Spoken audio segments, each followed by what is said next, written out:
Dalam kata pengantarnya, Sigmund Freud menulis dengan nada yang sangat pribadi dan jujur. Freud mengakui bahwa buku ini, lebih dari risalah akademik apapun, merupakan potongan autobiografi, sebuah cermin dari perjalanan batinnya sendiri. Ia menggunakan mimpi-mimpinya sendiri sebagai bahan utama penelitian, karena baginya, untuk memahami rahasia mimpi, seseorang harus terlebih dahulu berani menelanjangi pikirannya sendiri. Proses itu tidak mudah. Freud menjalani analisis diri yang panjang dan menyakitkan, terutama setelah kematian ayahnya, peristiwa yang mengguncang dasar jiwanya dan menjadi titik balik dalam pencarian makna mimpi.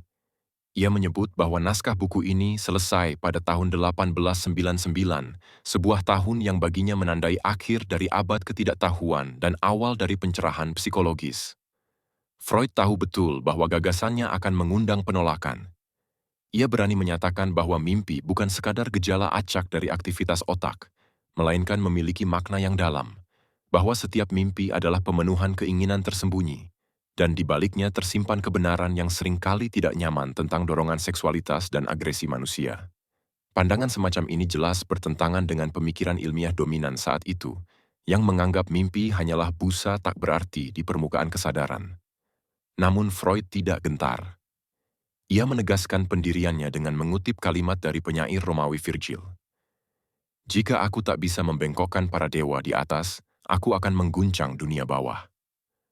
Kalimat itu menjadi semacam semboyan bagi misinya. Jika akal sadar menolak mendengar, maka ia akan menggali kebenaran dari alam bawah sadar. Melalui kata pengantar ini, Freud seolah memberikan janji kepada pembaca, bahwa setelah menelusuri halaman-halaman berikutnya, mereka tidak akan pernah lagi memandang mimpi, atau bahkan diri mereka sendiri, dengan cara yang sama. Buku ini bukan hanya tentang mimpi, melainkan tentang keberanian manusia untuk menatap bagian terdalam dari jiwanya sendiri.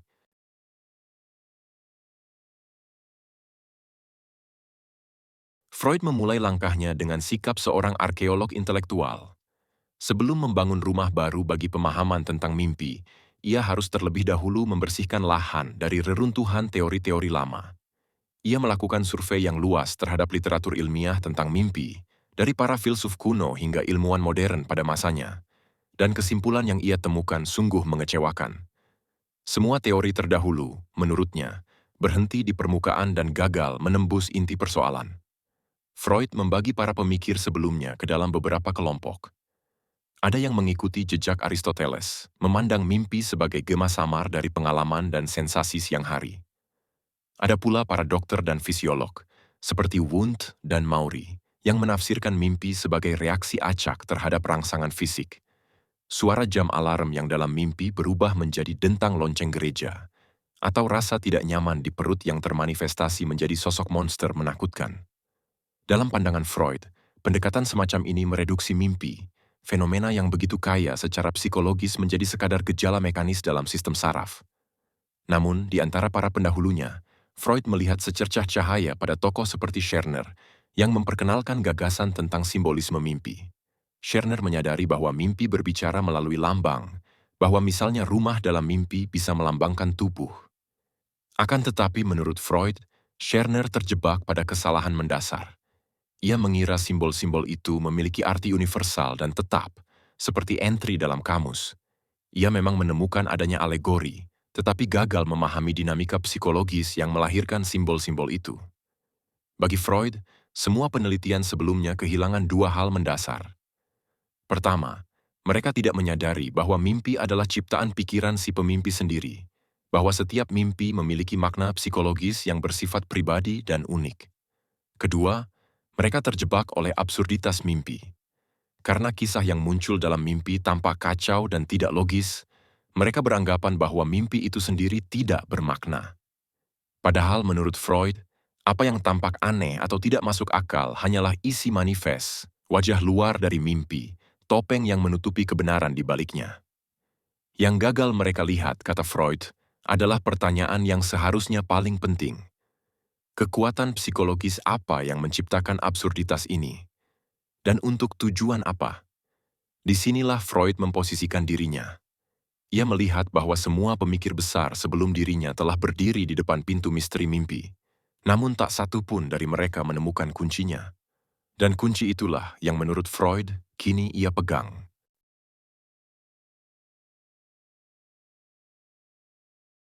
Kemudian Freud memperkenalkan kunci yang selama ini dicari, metode yang menurutnya mampu membuka pintu menuju makna tersembunyi di balik mimpi. Jika bab pertama berisi kritik terhadap kegagalan para pendahulunya, maka bab ini adalah tentang penemuan jalan baru. Bagaimana seharusnya mimpi ditafsirkan? Freud menolak mentah-mentah semua buku tafsir mimpi populer yang beredar di masyarakat, yang dengan lugas dan konyol menyamakan simbol dengan makna tetap, seperti bermimpi ular berarti ada musuh, atau melihat air berarti rezeki. Bagi Freud, pendekatan semacam itu sama sekali tidak ilmiah dan justru menutup kemungkinan pemahaman yang lebih dalam. Mimpi tidak bisa diperlakukan seperti teka-teki bergambar di mana setiap simbol memiliki arti universal. Sebaliknya, mimpi adalah sesuatu yang sangat cerdas dan bersifat personal. Maknanya hanya bisa ditemukan dengan memahami hubungan unik antara isi mimpi dan kehidupan batin si pemimpi. Metode yang ia perkenalkan disebut asosiasi bebas. Inilah terobosan yang menjadi inti dari psikoanalisis. Prosesnya sederhana tapi revolusioner. Ambil satu mimpi, jangan anggap sebagai cerita utuh, melainkan pecah menjadi elemen-elemen kecil, gambar, kata, atau perasaan. Lalu untuk setiap bagian itu, biarkan pikiran mengalir bebas tanpa sensor. Apa yang muncul di benak saya ketika mendengar ini? Tidak ada jawaban yang salah. Pikiran pertama, meski tampak remeh, aneh, atau memalukan, adalah benang pertama yang harus ditarik. Dari satu asosiasi akan muncul asosiasi lain, menelusuri jaringan bawah sadar yang menghubungkan perasaan, ingatan, dan keinginan yang tersembunyi.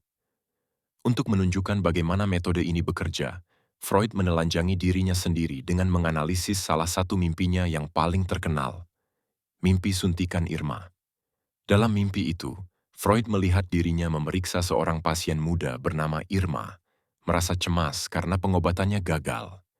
Ia melihat sesuatu yang mengerikan di tenggorokannya, memanggil koleganya, Dr. M, dan tiba-tiba muncul formula kimia yang rumit. Trimetilamin. Melalui asosiasi bebas terhadap setiap unsur, Freud menemukan bahwa mimpi tersebut bukan sekadar mimpi medis atau rasa takut profesional. Makna sejatinya jauh lebih personal. Mimpi itu adalah pembelaan diri. Alam bawah sadarnya sedang menenun narasi yang membebaskan dirinya dari rasa bersalah atas kegagalan pengobatan. Mimpi itu berkata, dalam bahasa simbolisnya, "Aku bukan dokter yang ceroboh.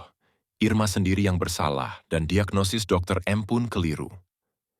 Dengan temuan ini, Freud sampai pada kesimpulan awal yang akan ia kembangkan di bab-bab berikutnya, di mana mimpi bukan sekadar cerminan kekhawatiran acak. Mimpi adalah tindakan psikis, sebuah penciptaan aktif dari pikiran yang berusaha memenuhi keinginan tersembunyi dan melindungi diri dari rasa bersalah serta konflik batin.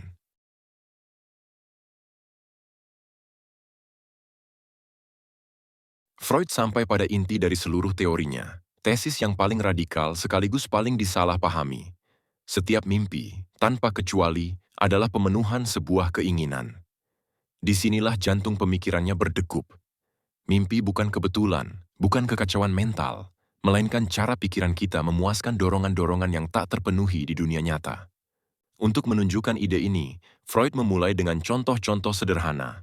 Seorang anak kecil yang dilarang makan ceri akan bermimpi sedang melahap semangkuk ceri segar. Ia sendiri pernah bermimpi meminum air dingin setelah makan ikan asin yang membuatnya kehausan. Mimpi-mimpi seperti ini mudah dipahami. Keinginan muncul, mimpi memberinya pemenuhan simbolis, mimpi kenyamanan yang membantu kita tetap tidur dengan tenang. Namun Freud tahu pembaca akan segera keberatan. Bagaimana dengan mimpi buruk? Bagaimana mungkin mimpi tentang kematian orang yang kita cintai adalah pemenuhan keinginan? Disinilah Freud memperkenalkan lapisan terdalam dari teorinya. Ia menjelaskan bahwa yang kita lihat dan ingat setelah bangun hanyalah isi manifest, cerita permukaan yang seringkali tidak masuk akal.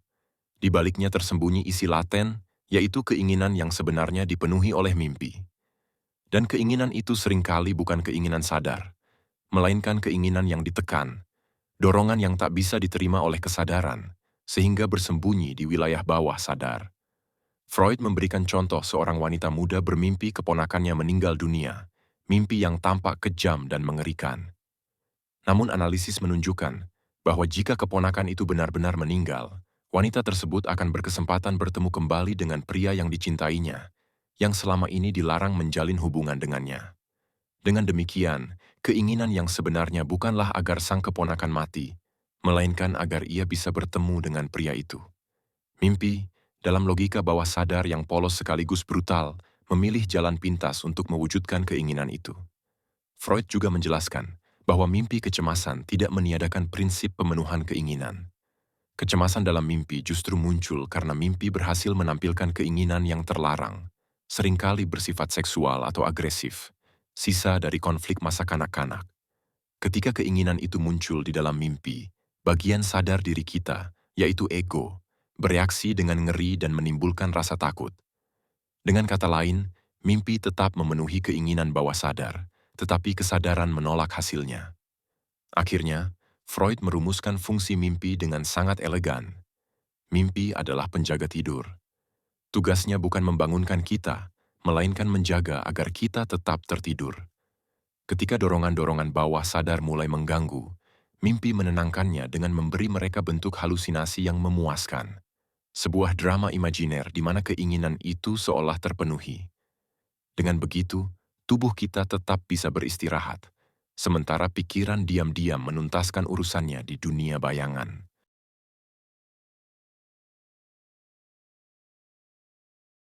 Freud melangkah lebih dalam ke mekanisme di balik keanehan mimpi. Setelah menyatakan bahwa setiap mimpi adalah pemenuhan keinginan, ia kini mengajukan pertanyaan penting. Jika mimpi memang memuaskan keinginan kita, mengapa keinginan itu tidak diungkapkan secara langsung? Mengapa harus muncul dalam bentuk yang berbelit, absurd, bahkan menakutkan seperti mimpi Irma atau mimpi kematian keponakan? Mengapa mimpi seringkali tampak kacau dan tidak logis? Jawaban Freud ringkas namun penuh implikasi. Karena ada sensor. Ia meminta kita membayangkan pikiran manusia seperti rumah bertingkat dua. Di lantai bawah tinggal penghuni liar, yaitu dorongan-dorongan primitif yang penuh hasrat, egois, dan seringkali tak pantas jika dinyatakan secara sosial. Itulah alam bawah sadar. Di lantai atas tinggal diri kita yang rasional, sopan, dan bermoral, dunia kesadaran yang hidup di siang hari. Antara dua lantai ini, di tangga penghubung, berdiri seorang penjaga, yaitu sensor, sang penjaga perbatasan antara sadar dan bawah sadar. Ketika kita tidur, penjaga ini tidak sepenuhnya hilang, tapi mulai mengantuk. Pada saat itulah dorongan dari bawah sadar berusaha naik ke permukaan untuk mengekspresikan diri.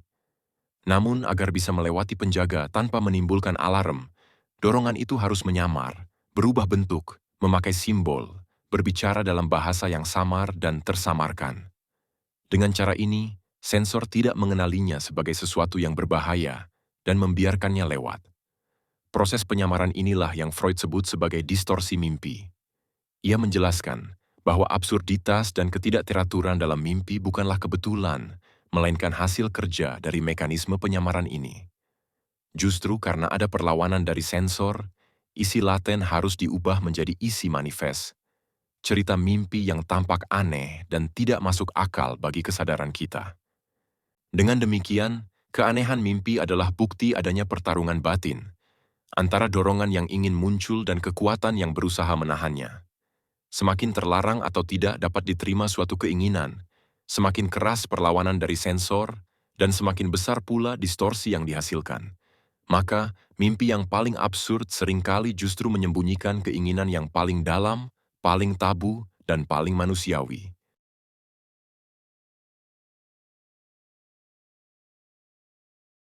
Freud beralih dari pertanyaan mengapa mimpi menyamar, ke pertanyaan dari mana mimpi memperoleh bahan mentahnya.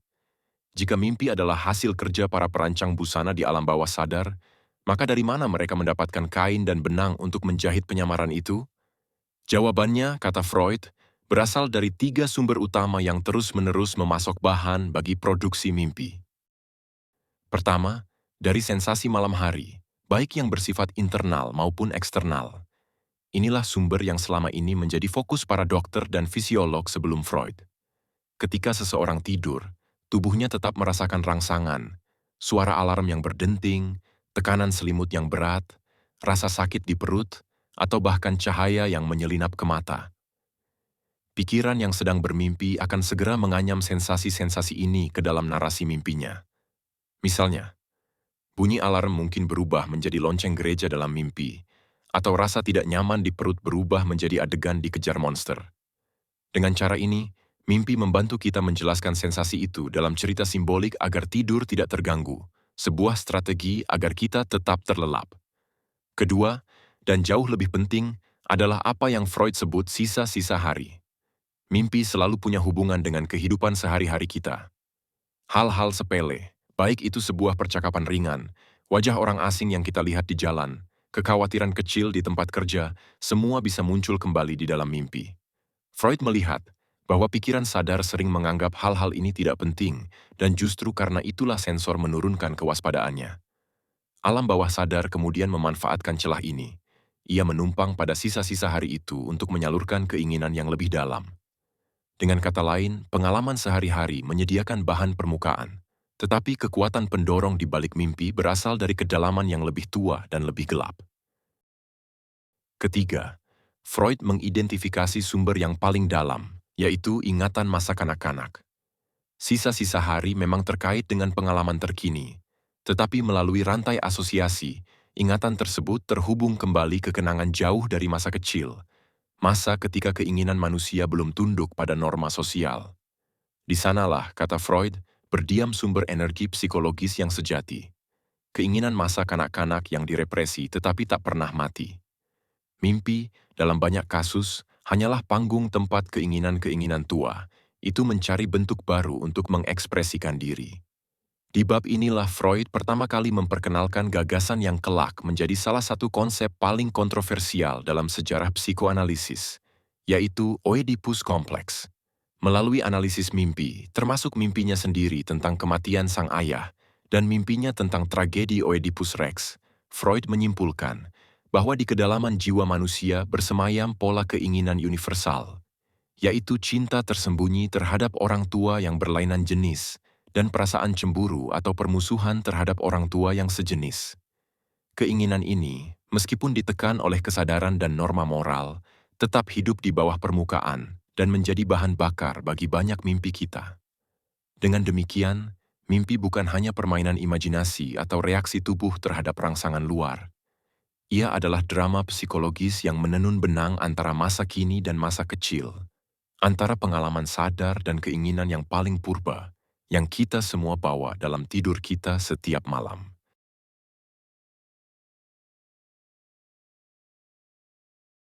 Bab ini adalah jantung dari seluruh karya Freud, tempat di mana mimpi tidak lagi dipandang sebagai misteri aneh, melainkan sebagai hasil dari kerja psikis yang kompleks dan sistematis.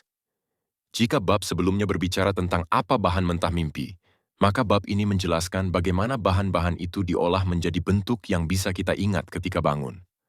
Freud menyebut proses pengolahan ini sebagai pekerjaan mimpi.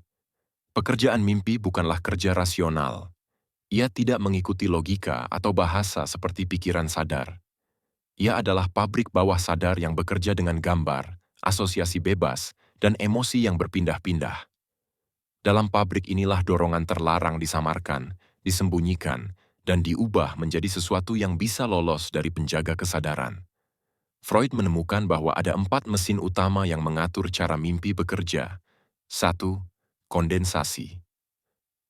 Ini adalah prinsip ekonomi psikis yang luar biasa. Dalam mimpi, banyak pikiran laten diringkas menjadi satu elemen tunggal. Misalnya, satu tokoh dalam mimpi bisa menjadi gabungan dari beberapa orang nyata. Mungkin wajahnya seperti atasan, suaranya seperti ayah, dan gayanya seperti teman lama. Semua sifat ini menyatu dalam satu figur mimpi. Karena itulah mimpi sering terasa begitu padat, penuh simbol, dan bermakna ganda. Setiap detail kecil bisa mengandung lapisan-lapisan makna yang berasal dari banyak sumber pikiran. 2. Pemindahan. Inilah mekanisme utama yang digunakan oleh sensor. Pekerjaan mimpi memindahkan beban emosi dari ide penting ke ide yang tampaknya sepele. Perasaan marah pada ayah, misalnya, bisa dipindahkan ke rasa kesal pada seekor lalat. Dalam mimpi, yang muncul bukan konflik keluarga, melainkan gangguan kecil yang absurd. Emosi tetap kuat, tapi objeknya bergeser. Inilah alasan mengapa kita sering bangun dengan perasaan berat tanpa tahu kenapa. Makna emosionalnya tersembunyi di balik pengalihan simbolik itu. 3. Representasi. Pikiran laten bersifat abstrak. Saya merasa dikekang oleh otoritas, tapi mimpi berpikir dalam gambar. Maka, ide itu diterjemahkan menjadi bentuk visual. Misalnya, seseorang bermimpi dikejar polisi atau terjebak dalam ruangan sempit. Inilah proses representasi. Penerjemahan gagasan abstrak menjadi adegan simbolik. Disinilah simbol-simbol seksual sering muncul, seperti tongkat, menara, atau ular untuk pria, dan pintu, guci, atau ruangan untuk wanita.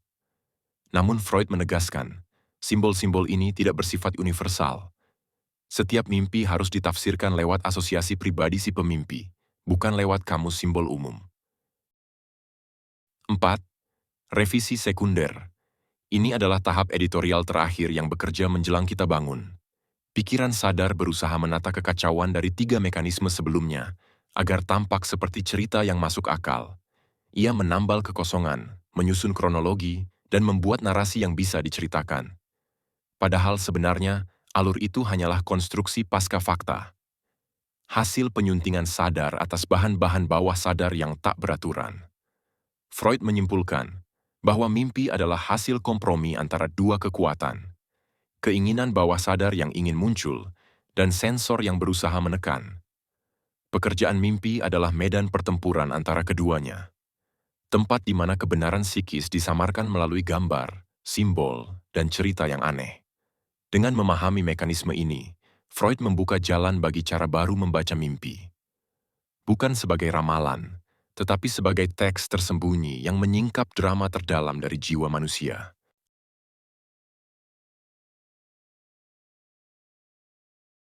Dalam bab terakhir ini, Freud menutup tafsiran mimpi dengan langkah berani.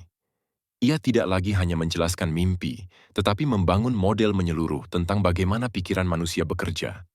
Disinilah mimpi menjadi jendela bagi struktur psikis, dan The Interpretation of Dreams berubah dari buku tentang tidur menjadi fondasi bagi seluruh psikoanalisis. Freud memperkenalkan apa yang ia sebut model topografi pikiran. Ia membayangkan sistem psikis seperti jalur energi yang mengalir dari satu ujung ke ujung lain. Di satu sisi ada persepsi, yaitu pintu masuk semua pengalaman indrawi. Di sisi lain ada motorik, saluran tempat energi itu keluar dalam bentuk tindakan. Dalam keadaan sadar, aliran energi psikis berjalan dari persepsi menuju tindakan. Anda melihat bahaya, berpikir, lalu bertindak, misalnya melihat singa, memprosesnya di tingkat prasadar, dan kemudian lari. Namun saat kita tidur, saluran motorik ini terblokir. Tubuh kita lumpuh, dan energi dari keinginan bawah sadar tidak dapat diekspresikan lewat tindakan nyata. Energi itu kemudian mengalir mundur, dari sistem pikiran menuju sistem persepsi. Proses mundur ini disebut Freud sebagai regresi, dan ketika energi psikis mencapai sistem persepsi dari arah dalam, ia memunculkan halusinasi internal. Itulah mimpi. Bukan persepsi terhadap dunia luar, melainkan persepsi terhadap keinginan kita sendiri yang diproyeksikan seolah nyata. Inilah mengapa mimpi terasa begitu hidup. Kita benar-benar melihat keinginan kita. Freud menambahkan bahwa fenomena yang mirip juga terjadi pada psikosis. Ketika batas antara alam sadar dan bawah sadar melemah, seseorang mengalami proses mimpi dalam keadaan terjaga. Dalam arti tertentu, psikotik adalah pemimpi yang belum bangun. Freud kemudian menyusun gambaran besar tentang struktur psikis. 1. Alam bawah sadar adalah sumber dorongan, keinginan, dan konflik yang direpresi. Ia tidak mengenal waktu, logika, atau kontradiksi, hanya prinsip kesenangan yang mendorongnya mencari pemuasan. 2. Alam sadar dan prasadar bekerja di bawah prinsip realitas, berusaha menyesuaikan dorongan dengan dunia nyata. Bagi Freud, mimpi adalah jalan raya kerajaan menuju alam bawah sadar. Ia adalah bentuk komunikasi paling jujur antara bagian terdalam diri kita dan kesadaran kita. Setiap mimpi, jika dianalisis dengan cermat, membuka tirai terhadap struktur psikis yang tersembunyi. Keinginan yang kita tolak, rasa bersalah yang kita sembunyikan, cinta yang tak terucap. Freud menutup bukunya dengan nada yang hampir puitis. Ia mengajak pembacanya untuk berani menatap ke dalam diri, menelusuri mimpi bukan untuk mencari ramalan, tetapi untuk menemukan kebenaran tentang siapa kita sebenarnya. Pekerjaan itu sulit dan sering tak menyenangkan, tulisnya. Tetapi itulah satu-satunya jalan menuju pencerahan sejati. Dengan itu, Freud meninggalkan kita dengan sebuah tantangan untuk membaca, merenung, dan terus bermimpi.